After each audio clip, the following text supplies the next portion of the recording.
It's time for the big conversations, telling stories of movers and shakers, of industry giants and daring professionals.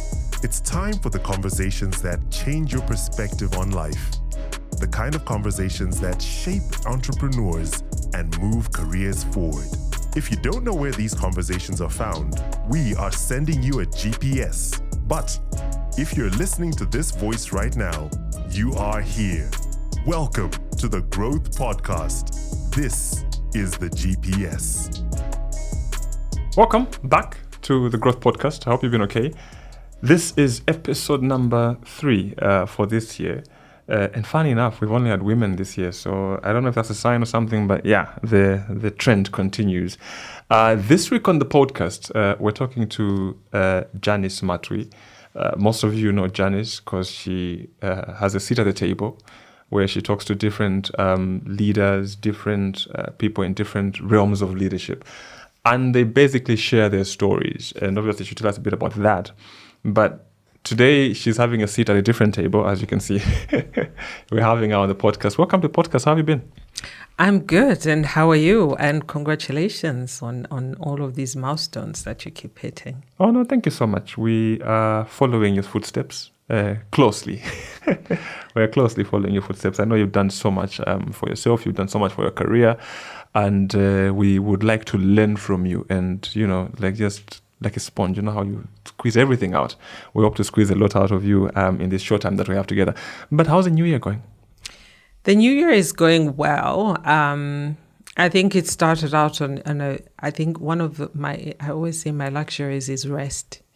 So I rested at Christmas, spent time with family, and we rested. So we had some good milestones at the end of the year.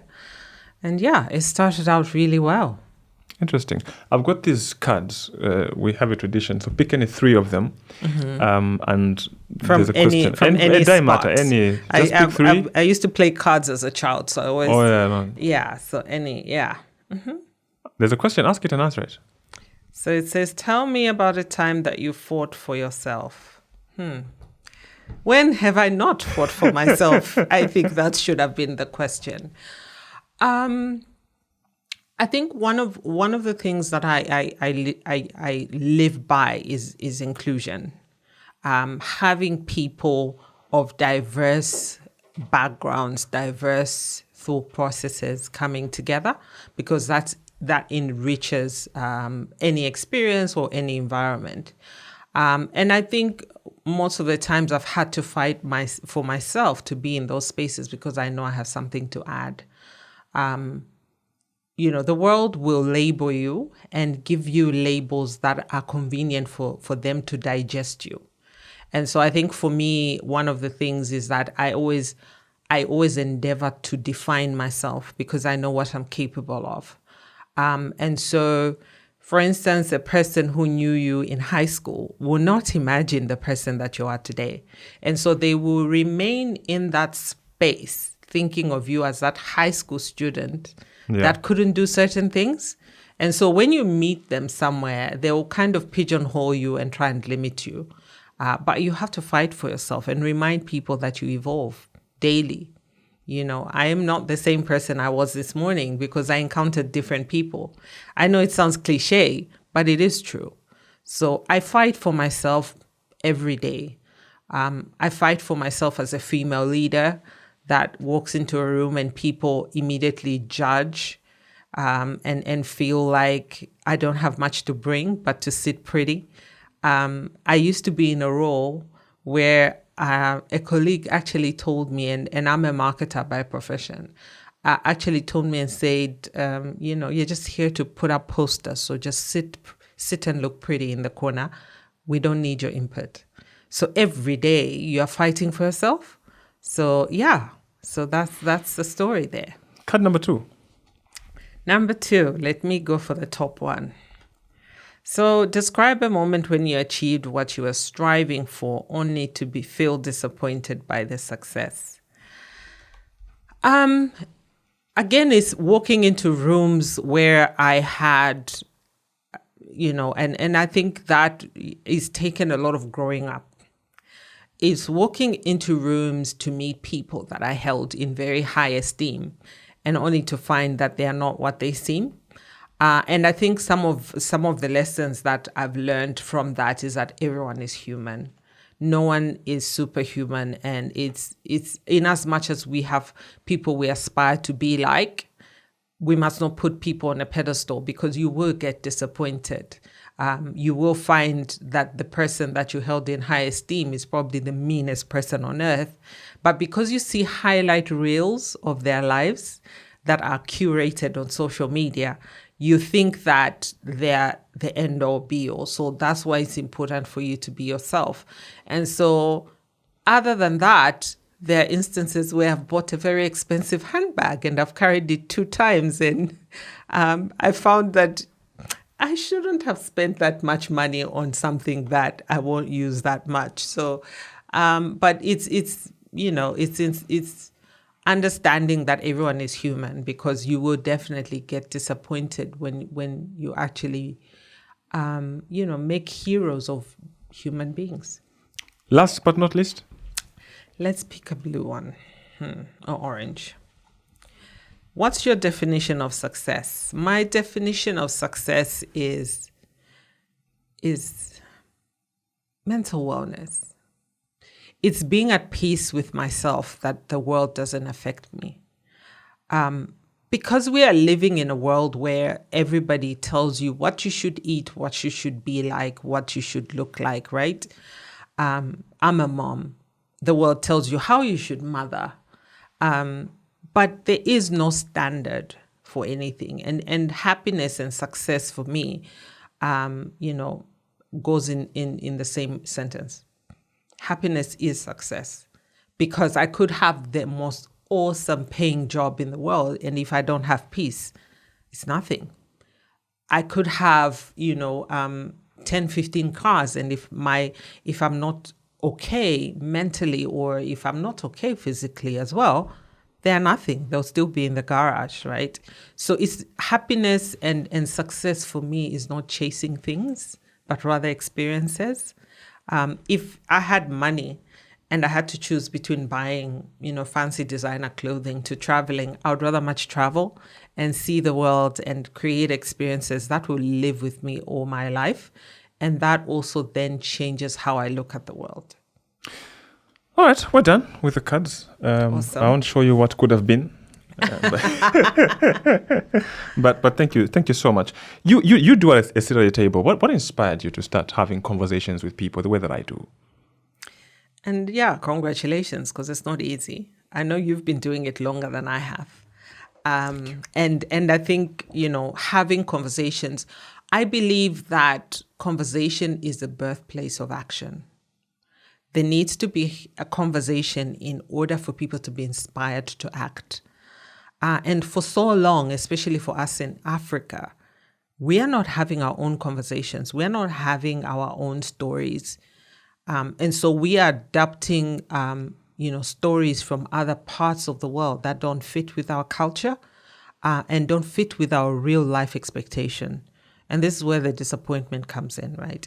So for me, a sit at the table is when I took up, a regional role. And I was finding myself in these places where I felt like I needed permission to be. And then I realized I didn't need permission to be. The fact that the door had been opened and I'd been given that seat at the table, I had the skills to be able to deliver what was required. And so I felt that it was important to build the right fluency when you sit at tables. And that's why it's called a sit at the table, because you can be invited to sit at the table, but if you're silent, then what? You're not impactful. So for me, it's about creating impact and ensuring that, people come in, sit at the table, but also contribute from their lived experiences, from their work experience. So how do we then unlock what's already in you? How do we unlock it? It's by showing that others have actually been there before and they've overcome and they've reinvented themselves in order for them to be effective. So that's why a seat at the table. Still on the seat at the table now, like the actual seat at the table. You mentioned that there's some people who sit at the table, but there's always this thing of, I don't deserve to be here. Maybe it came too soon. I'm not ready. I should have had more time. Talk to me about, how do you deal with those inadequacies that you feel? Like, look, you have gone to school, you've got the experience, here is the opportunity, but you still feel like, I think Sui should have been here, not me. Well, one of the things that I most recently I've been encountering leaders that say that the imposter syndrome was created. It was created to make, people feel less significant. And the imposter syndrome is basically you coming into a room and feeling, I don't deserve to be here, but you do deserve to be there. There's something that you have that has let you into that room, right? And so one of the things that I've even spoken about on a seat at the table is you then start to you start checking, is what I'm feeling real? Because a lot of the feelings that we feel is us, we are harsher on ourselves than we are with others. We have a kind word for Sui, but never for Janice, right? Because the world has programmed us to make us feel like you don't deserve. So everything that you see, from the standard of beauty, you must have this or you must have that in order for you to be beautiful. So I think one of the things is that you must be able to sit. If you start feeling like I don't deserve to be here, examine the facts, right? Is it true? Why am I feeling that I shouldn't be here? And if you look at yourself, there are times I find myself in rooms that I'm the only African and the only female sometimes. And I say to myself, there's no female to give perspective here. And there's no African to give perspective. I am an African through and through. I am a Zambian, and I bring to the table a very unique experience. And that counts for something. It's not that you're not going to be afraid. The fear will always be there. And I think if you're not afraid, there's something wrong, right? The fear will always be there. But it's how you overcome it and build the right skills to then help you navigate that moment. It's cliche. People say, fear is false evidence appearing real, right? It is, as cliche as it sounds, it is true. Because, look, if you interviewed for a job, for instance, Sui interviews for a job and he becomes the director at company ABC. You went through 4 interviews, there were 12 of you, and you got the job. Why must you still feel inferior? Right? It's, you were picked, you were the right person for the job. Whatever it is that was seen in you, you must run with that. Because that, imposter syndrome left unmanaged becomes self-sabotage. And sometimes we find ourselves, talking ourselves out of things. So even in meetings, you find people thinking, oh, I could add something to this, but then they'll laugh at me. It's okay. The only bad idea is an idea that hasn't been shared. Say it out. And see if they say, oh, no, we've done that before. We did that last year. That's okay. You learn something new, and you could then follow it up with a question and say, oh, great. And did it work or not? Oh, it didn't work. Oh, so what did we learn from that? So you then, move that dialogue in a different direction, because now it becomes about a learning or something that they've done before. And there's value there, right? So imagine if you didn't ask that question. I've just been mute. Sit still on the table. There are some people who sit at the table, but then they're quiet because there's this thing, and I've seen this even on social media, people say, no, you don't always have to talk, your work will speak for you. Yeah, well, yeah. No, your work will never speak for you, right? And this is how we create very angry people in the workplace. Because Sui comes in, he works and he tells people about it. Janice comes in at 6 a.m. and does the work and hopefully will get seen and leaves at 20 hours. And then when Sui gets promoted, he starts saying, no, there's prejudice in this place. But Subi told somebody about the work he's doing. Now, this is where I circle back. So I'll give you an example. I once spoke at a financial institution training, and I talked about how men and women communicate, right? They communicate different about what they're doing. And so one of the things that the CEO, and she's female, said to me, Janice, you have no idea how correct that is. She says, when I park my vehicle in the car park, sometimes I have 2 or 3 guys waiting. Especially men, they're very bold about their vision and what they're doing. And she says, by the elevator, oh, Madam CEO, how are you? Oh, I'm fine, thanks. Oh, actually, oh no, we were working with this client and this is what we're doing and whatever. And if you have a moment, I'd like to share. And this person doesn't report to the CEO. He's a manager, right? And she says, during my tenure as CEO here, all these years I've been here, no woman has ever come to speak to me about what she's doing. So when the conversation now happens around, can we promote Janice? Which one is she? What has she done? And then you think, and being a Christian nation, we then say it's satanic, right? But it's all about understanding how to work with people and how to advocate for yourself.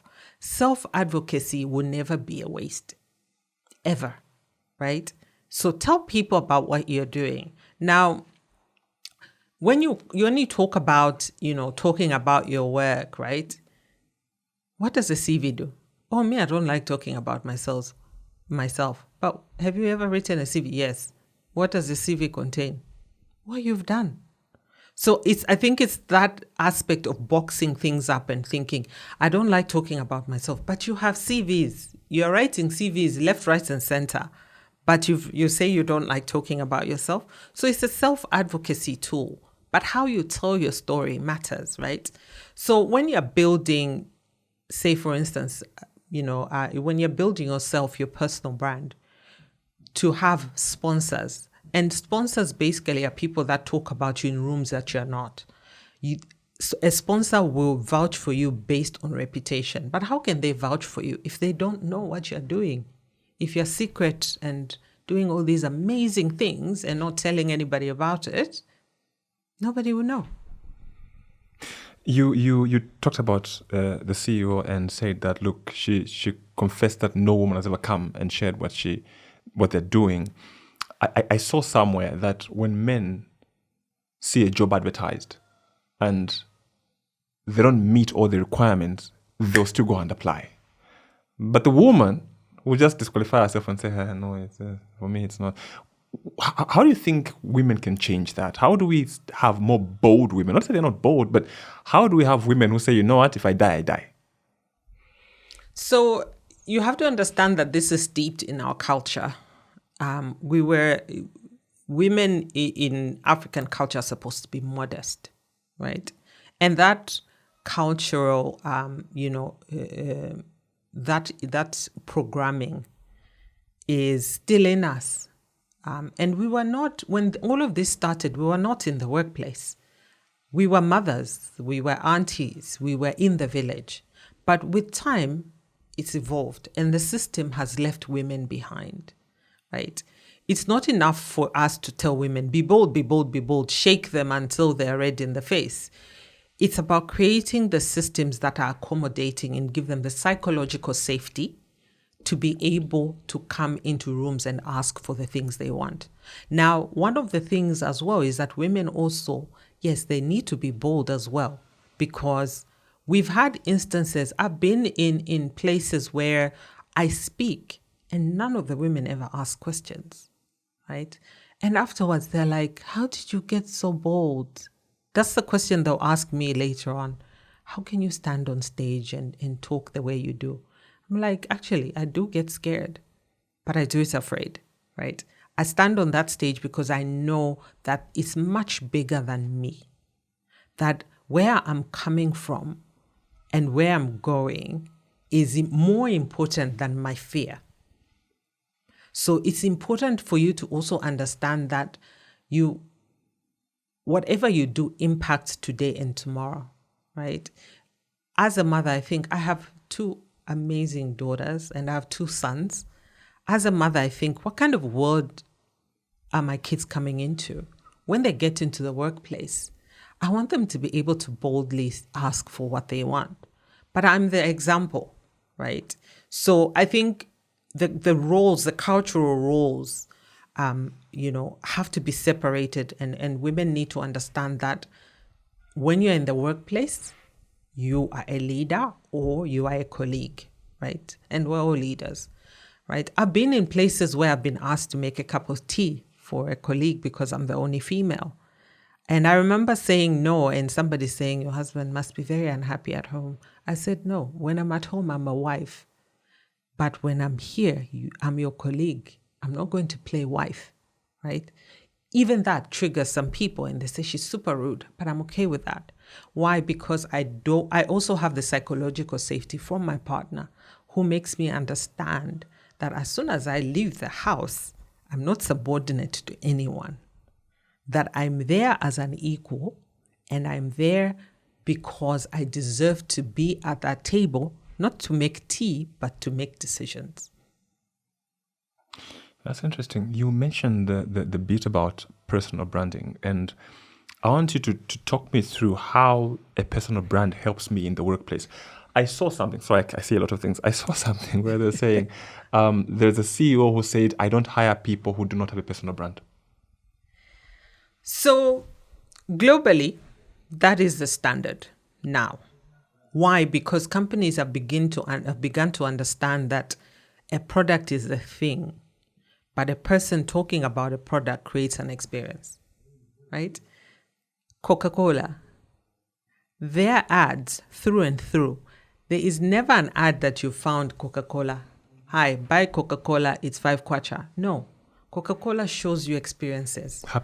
Happiness in a bottle, right? And I don't know if I'm supposed to mention, but I'm not advertising for them, but they've done their marketing very well. So they understand selling experiences, right? And so for you as a personal brand, you're not tangible. So what can people take away from you? It's how they feel when they're around you. It's what they pick up when they're around you. For you, how many people write to you and say, Siwelanji, I want to be like you? Because they've seen what you are. They've seen your personal brand and it attracts them. It's aspirational. You could decide to, do something else, to start shooting music videos and whatever. You still have people that will be attracted to you. So it depends. Your brand speaks into people's aspirations, right? So in terms of a personal brand, it's important for you to have it because it builds advocacy around your career progression. So earlier on, I spoke about sponsorship. So they're for you to, so the world has changed. It's no longer just about a CV. It's a myriad of ingredients that make you and your career. So it's your network, and they always say your network is your net worth. It's your sponsors, it's your mentors, and your experience. So you can go to university, have 3 master's degrees, and a guy with a diploma will get the job over you. Why? Because they probably got advocated for, right? So it's building the right skills in order for you to remain relevant in today and tomorrow's world. So one of the things that you need to think about when it comes to a personal brand is, what do people say about you when you're not there? Because that's your personal brand. It's not the number of followers you have on your page. It's not how many people follow you. What do you make people feel? Can they trust you? So a personal brand is basically reputation management. When you have a reputation, it will do, I'm an employer, for instance, and I will get a CV when I'm looking to hire. I will not call your friends that you've listed or your besties in that company who you listed as your referees. I will call my fellow CEO, my fellow director, who I'm like, oh, Siwelanji has worked with you guys. What's he like? Now imagine you've put your manager who you report to directly, who knows you well and thinks you're amazing, on your CV, right? But your CEO is like, Siwelanji, he works here. Oh, really? Let me ask around. I'll come back. This is what that CEO meant by, I won't hire anyone without a personal brand, because your reputation doesn't speak, right? Now, one of the things that you need to understand is that reputation management, you can put everything you want on your CV. But if I ask somebody and they say, look, he's not a team player. Yeah, he will deliver, but he's destructive. He's disruptive. That person is giving you an experience. And for me, that makes me put your CV aside. So it's important for you to build a personal brand because that makes sponsors attracted to you. Because I have instances in when you become, a CEO or a director or a country head, your reputation is what helps you deliver. Because there are times where I have to get into meetings and I'm trying to call an organization and nobody's picking up or they haven't even responded to my emails. I call my network who I know is connected to somebody. Like, look, I've been trying to speak to the CEO of this company. Can you put in a word for me? That person will not hesitate because they know my reputation. They know I can deliver. They know that I will not go there and embarrass them, right? So that's what reputation does. That's what a personal brand does for you. People begin to sponsor you. People, even for you, you've got a reputation. There are people I'm sure who've never met you who will say, Siwelanji can do a very good job at moderating this session. Why? Because they know your reputation. So if you are silent and only your friends know your reputation, that's it. Your career is dead in the water. Some people mistake personal branding for popularity. That you must be on Facebook for you to have a personal brand, or on LinkedIn or on Instagram. Can you build a brand if you're not on social media? Yes, you can. You can build a brand by connecting with people because it's about connection, right?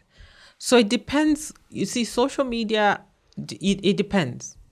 If you have a brand that is public and you want mass appeal, by all means, go on social media, right? But if you have a brand that is more around connecting people and, doing, you can still build a brand, right? So one of the things that we always think is that we think networking is going to a conference and giving out business cards, forcing people, so like, this is my card, call me, okay, call me. You spent 1 minute and say, hi, Siwelanji, I'm a fan. Here's my card. I won't remember you. But if you spend 10 minutes with me telling me about yourself, what you do for a living, what are your passions, you'll be much more memorable. That is personal branding. It's about telling a story behind the person. I get a lot of people on LinkedIn. Hi, Janice, this is my CV. Help me find a job. I don't know you. I don't know your reputation. There is no way I'm going to give you access to my network that I've built for years if I have no idea what you are, who you are. Because I have done it before where I've recommended somebody and people come to me and say, Janice, your person, that guy, he comes to work drunk, he's very disruptive, and now I have to face the embarrassment of saying, actually, I don't really know that person. They wrote to me and I thought, so build relationships, right? If you want to be visible above the line, that's just a plus, right? Because I say to people, I always share how I got my role at ACCA through, somebody reached out to me, a headhunter reached out to me on LinkedIn. And I was just minding my own business, telling my story about, today I went out and I did this. And she says, I think this is amazing. You are the profile of person we're looking for. Do you want to have a chat? I didn't apply for it. I didn't even know that job existed, right? And I was thinking, I'm a marketer with accountants. What's that? But sometimes telling your story makes people see things that you yourself doesn't see. Let's connect the personal branding to the sponsorship. The concept of sponsorship is relatively new in Zambia. I know it's practiced widely, around the world. How do I go about, having a sponsor relationship? Do I just sit back and work hard and do my best and hope that the sponsor identifies me? Or do I deliberately say, look, in this organization, I think I need the chief marketing officer to be my sponsor. Let me walk up to him. So it's either there will be sponsors that you don't know about, that's outside your control, that will sponsor you. And so I've been invited to speak at events and I hear, oh, so-and-so recommended you, and I don't know who they are, right? So these are people that see what you're doing. But there are also sponsors you identify. You can actually go and have a conversation with them and say, I need you to sponsor me. So I'll give you an example of, meetings. You have a brilliant idea and you do your spreadsheet and you're thinking, I'm going to present. I need support for this. You go and present in there. Everyone is looking disinterested. Oh, okay. Yeah, we'll get back to you. And you're thinking, but I have the stats. I have the data. I have everything. You didn't network.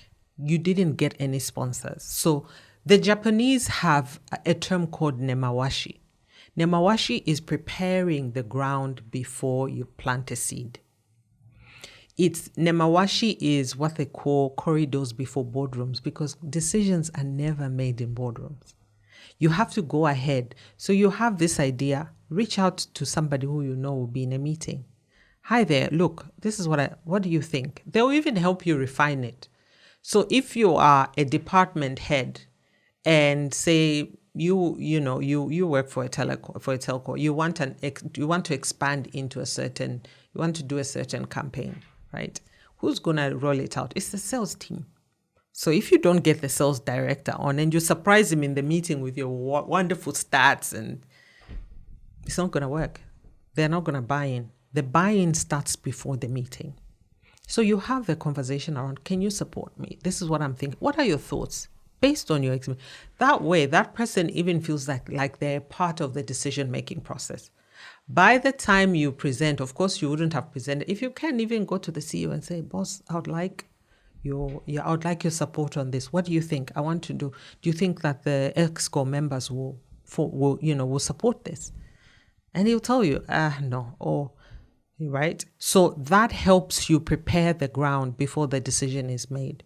So that's how sponsorship works. Preparing the ground, and you just mentioned, for instance, one of my very good friends is my sponsor. And I merely mentioned to her, I said, look, years before I started sitting on boards, I said, look, I think I'm ready. I think I've got the right expertise now to be a non-executive director. And we spoke and she was like, okay. And a year went by and she's like, Janice, I think this would be good for you. I applied for it. I got it. Right. And so this is what sponsorship. Imagine if I didn't mention it to her, she wouldn't know what my ambitions and my dreams are. Right.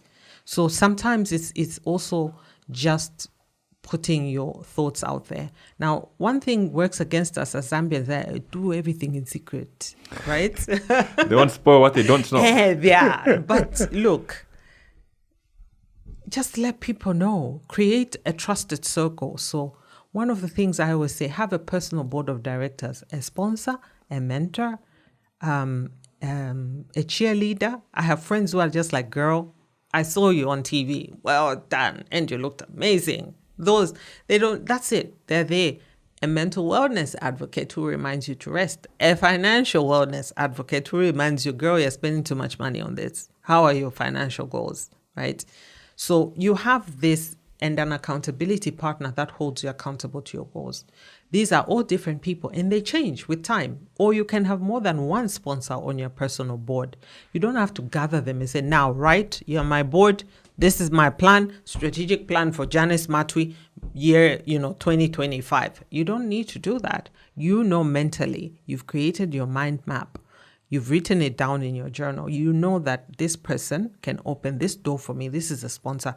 You've given them labels in your mind, and that helps you. Okay. The other thing I want to find out is what you've been saying. How does this then feed into people who I have a brand or reputation which is not so good? When Janice hears the name Jonathan, it's just, that guy, that's what you know. But this person, one, has changed, okay, or they want to change. How do I then change how others see me in the organization? There are people who are good at their job. I used to work at some place where this guy was good at his job, but he would get drunk, okay, over the weekend. He's drunk. You call him something else, and IT people, something's broken down, come fix it for us. He will come. You would send a driver, pick him from the bar, He fixes it in his drunk state, and he goes back. His reputation, he knows his job very well. Take nothing away from him. But the reputation is, one more, guys. And so that then bars him. But this guy's either changed, or at the time you worked with him, or you know he was a drunk guy. Then you've moved on, but he's changed. How do I then also sort of update my people that I'm not the person you used to think I am? Volunteer. Because now you are damage control, right? So you need to volunteer and you need to prove that you've changed, right? So you could reach out to somebody and say, look, hi, I know we worked, but I know that, for instance, Janice, I'm passionate about mentoring young people in high schools. Look, can I do an app that will help you reach more kids in high schools, right? Can I do an app for you? What are your thoughts? Will I say no? I need an app. You build that app, work with me. During that time, I then begin to see that this person has changed. They're giving me updates. Hi, Janice, I'm sorry, I committed to delivering this in 2 weeks. However, I've had some workload that I couldn't put aside. Even just the way you communicate. Don't offer me an app and then disappear and then come back after 2 months and say, oh, this is damage control. No, you have to genuinely show that you have changed, because trust is currency. And if I can't buy into you, I'm not giving you access to my network, right? So I think it's important for you to then begin to fix yourself. We've all been there. I mean, my first managerial role, I was a menace because I didn't know better, right? And if you speak to the team that I had there, they'll be like, yo, she's terrible, right? But with time, I began to build the right skills around managing relationships and understanding. And sometimes you have to be okay with knowing that some relationship will never be mended. Because where there's been trauma, it's very hard to heal. So if I was delivering a project and that, fella was the one who was supposed to help me deliver it, and that project failed lamentably and ruined my reputation and my career, I can never forgive, right? Because that's what it is. That's the nature of the animal, right? You've mentioned that you obviously do work and also oversee operations even outside Zambia. How have you noticed the differences in terms of how people approach work out there and how Zambians approach work? So one of the things that I notice in terms of, I think our colleagues in East and West Africa are very driven. And of course, South Africa, very driven. And they ask questions, right? They will say, look, I don't understand what you want of me. Could you break it down further? They're not afraid to be seen as lacking or, as inadequate. They will ask questions, right? That's who they are. That's their culture. A Zambian will just go mute, right? They will just go mute and they will just say to you, oh, I thought you would come back to me. No, if I hand over a task to you, it's not me to come back and say, where are we on this? Where are we on this? My expectation is that you come back and say, that task you've given me, I found this bottleneck and I need your support. Now, it's not all Zambians. I have an amazing team working with me at a seat at the table. They are amazing. These are driven young people. And more and more we're seeing young people that are rising, that are driven. I mean, my own daughter works for an audit firm. And I have to beg her to take a break because she's driven. And she's like, Mom, I see what you do, right? Again, examples. So I think it's not a broad stroke, but I think we need to be a bit more driven. We need to communicate, because communication gets rid of a lot of misunderstandings. I think one of the things about us as Zambian is that we are very humble. So that humility then comes into the workplace and we think that the boss has to come to us before we can go to them. But communicate. if you find bottlenecks, communicate. I can never overemphasize that. Okay, you mentioned that at some point when you were a young manager, you said you were a mess. How have you deliberately grown as a leader to be the kind of leader you are today? To be the kind of leader, upskilling, constantly understanding, reading and understanding that I have to be the best version of myself in order for me to be a steward of people. Leadership is not about bosshood. It's about servitude, and you have to be a servant because you are bringing out the best in people in order for them to deliver. And I've understood this, and I've worked with amazing organizations that have actually trained me to think like that.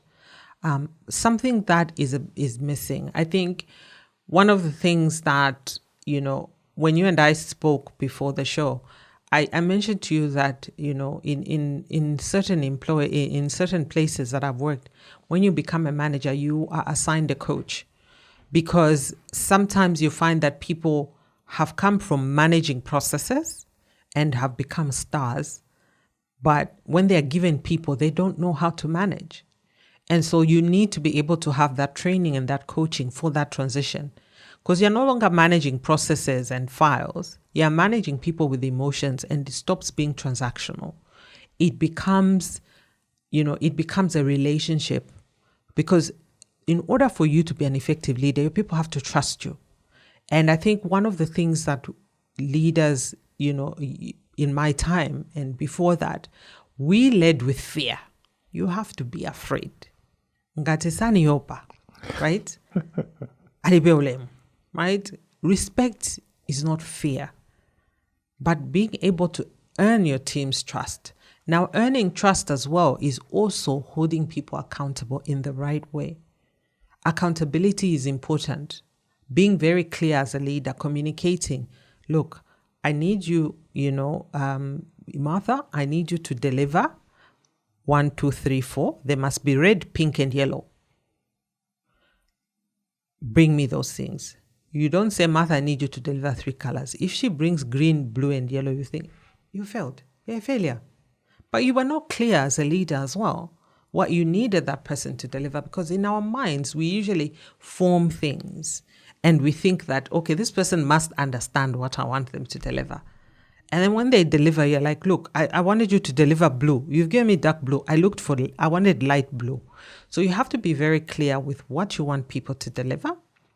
And you have to be very clear about what your expectations is, because again, I remember one of my former bosses used to say, you don't work in a factory. And I use that as well. It's not a conveyor belt where you drop something off and hope it gets to the end. Come to me with solutions. Come to me and say, look, I found that this will not work because of this. Because most of the times, especially for a person who's not in a leadership position, you hold such amazing institutional memory. Your CEO is not in the shop at the front with your clients. When a client comes and says, in telecoms, the network is not working. Give that feedback. Don't go there and say, people are not buying airtime. Why? They're just not buying. I don't know. We've tried everything. Go there and say, 2 people, today I dealt with 10 people. 2 people said that network has been down in their area 4 days. 3 people said that power, they can't charge their phones. They come with data in order for you to show that you're of value. Truth. And also, these days now in the workplace, there's an aspect of diversity, equity, and inclusion. And some organizations think diversity is having someone who, we must have at least one person who's differently abled. We must have one person who looks different. I have a colleague of mine, not a colleague, but a friend of mine who's in the UK, and he says, people think I'm just the diversity hire. Like you are good for the brand. When they post on their website, they also have a black guy, What exactly is diversity, equity, and inclusion? And how do we have or create more inclusive workplaces in our organizations? So I'll start with, I was once a diversity hire when I worked in Europe. So I know what that feels like. But one of the things that, there's all this, there's all this rage about ESG. And so we're like, okay, governance requires that we must be diverse and we must be inclusive. But diversity and inclusion is just bringing the human component into your business operations. Simple, right? It's thinking about, you talked about differently abled people. As a CEO, when you walk into a building, can people on a wheelchair access your building? Or you don't care, right? That's inclusion. Because then you look around and you think, and I see a lot of this in organizations. The CEO and all the big wigs are right at the entrance of the building. They've never parked anywhere else in their car park. And they've never encountered what a customer or an employee would encounter if it's raining. They get dropped off at it. So walking in the shoes of your teams is inclusion. And that brings about diversity. Now, a very simple, definition. They say diversity is inviting people to a party, and then inclusion is asking them to dance. So you can invite people in, but does their participation matter, right? You can have a female diversity hire on your board, but are you always going, I don't know, we've tried that before, so it's okay. Are you asking them for their true opinion? So there's a lot of initiatives that companies are doing now, and they're not genuine because it's just thinking about simple things like even just wheelchair access. It's thinking about your female employees, right? We are coming into a generation where for the first time in 100 years, all generations are working together. It used to be that this generation would come in and this would leave.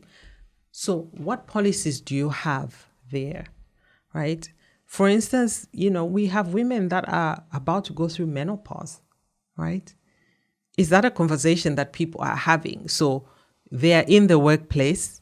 Are we having policies that ACCA actually has a menopause policy that helps people go through that process, right?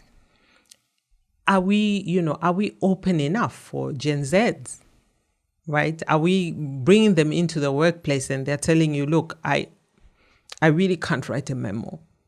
Can I do you, a document online? Can we collaborate on a document and let's just edit it online? No, I want it printed. It must be printed and I must sign it. What policies do we have that ensure that everyone is included? On the other hand, for the people that are the millennials and the generation before that are not tech savvy, are you just saying, let's have a Teams meeting, and the person doesn't even know how to create one? Oh yeah, just create a Teams meeting. We'll have a meeting later on. That person now is struggling. That's exclusionary. So there's a lot of things that companies can do in terms of inclusion and diversity. It's even just policies around, onboarding customers. How are you onboarding your customers, say, for instance, in a rural area versus are you demanding the same documentation, for somebody in town who can go and scan their NRC to somebody who has their nearest, location in a rural area 30 kilometers away? No, we must have a scan of your NRC.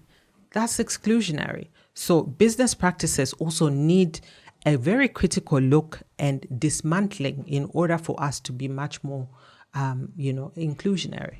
All right. My last question, what would be the 5 things that you would say to young and upcoming leaders as advice, like 5 pieces of advice? 5 pieces of advice is 1,